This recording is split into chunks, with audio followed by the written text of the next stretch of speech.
A massive mecha kneels on the beach, startling an elderly man. This is a super robot developed by humans to fight the monsters. No one knows where these creatures come from. They just suddenly emerge from the sea, then attack humanity.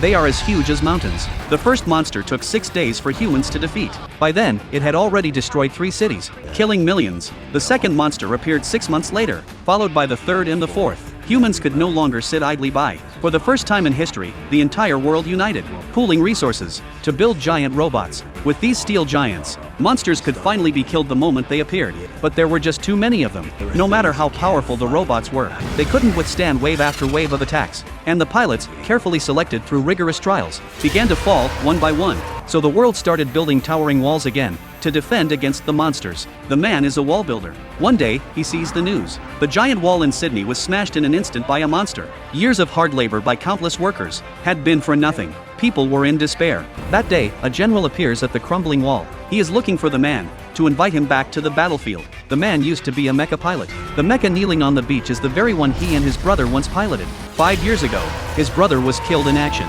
Since then, the man has fallen into despair. Now, with the apocalypse closing in, he decides to return to the front lines for a final battle against the monsters. They arrive at the Hong Kong base. Here, the man learns that only 4 giant robots remain for all humanity. One is China's Storm Crimson, one is Russia's Cherno Alpha, one is Australia's Eureka Striker, and one is the Dangerous Wanderer, the very robot he once piloted. 5 years ago, it was nearly lost in Alaska, only because he single-handedly brought it back to the coast. Were humans able to repair it? Suddenly, the monsters advance toward Hong Kong. Time is running out. The general orders the other robots to engage first, while the man stays on standby.